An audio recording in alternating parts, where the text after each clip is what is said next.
Nabi bagi tahu satu rahsia besar. Nabi kata cara nak padam dosa ialah bersedekah. Selalu saya bagi tahu diri saya dan kita semua, sedekah hari-hari walaupun sikit, walaupun RM1. Yang mampu RM1, sedekah RM1 tiap-tiap hari.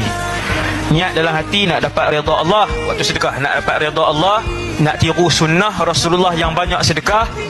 Nombor 3, niat untuk Nabi bagi tahu pasal sedekah tu, memadamkan dosa. Ya Allah, ni nak padam dosa lama.